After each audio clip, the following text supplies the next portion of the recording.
Hi friends, welcome to ragi சமையல். வாங்க, ராகி சமையலில் வந்து சிறுகீரை பொரியல் பார்க்கலாம்.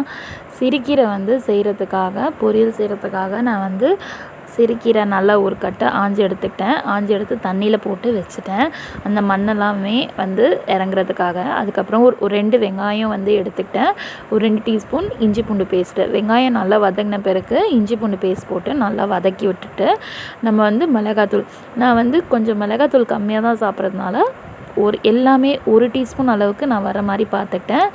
ஒரு 1/2 டீஸ்பூன் மிளகாத்தூள், 1/2 டீஸ்பூன் வந்து தனியாத்தூள், 1/2 டீஸ்பூன் வந்து மஞ்சத்தூள். இது எடுத்துக்கிட்டால் சரியாக இருக்கும். எல்லாமே போட்டு நல்லா வதக்கிக்கிட்ட பிறகு இந்த மசாலா வந்து சிம்மில் வச்சே நம்ம வதக்கணும். ஹை ஸ்பீடில் வச்சா கருகிடும்.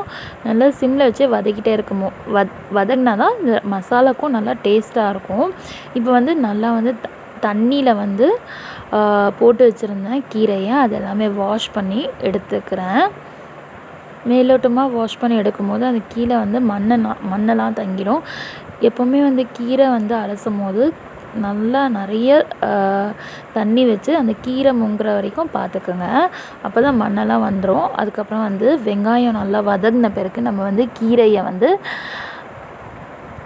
போட்டுட்டு சிம்லேயே தான் இருக்கணும். அந்த சிம்மில் வச்சோன்னா கொஞ்ச நேரத்தில் கீரை வந்து அந்த தண்ணியெல்லாம் வந்து சுருண்டு நம்மளுக்கு இந்த மாதிரி ஆகிடும். அதுக்கப்புறமா வந்து நம்ம வெங்காய மசாலாவோட கீரையை நல்லா வதக்கி எடுக்கணும்.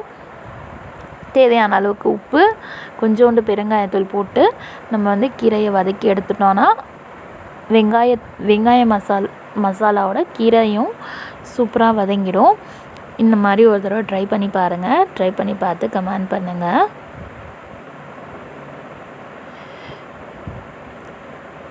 சப்ஸ்கிரைப் பண்ணுங்கள், சப்போர்ட் பண்ணுங்கள், ஷேர் பண்ணுங்கள். இந்த மாதிரி கீரை வந்து செஞ்சு 1 டீஸ்பூன் அளவுக்கு நம்ம நெய் ஊற்றி சுட சாப்பாடில் சாப்பிடும் போது சூப்பராக இருக்கும் டேஸ்ட்டு. மறக்காமல் ட்ரை பண்ணி பாருங்கள். தேங்க்யூ.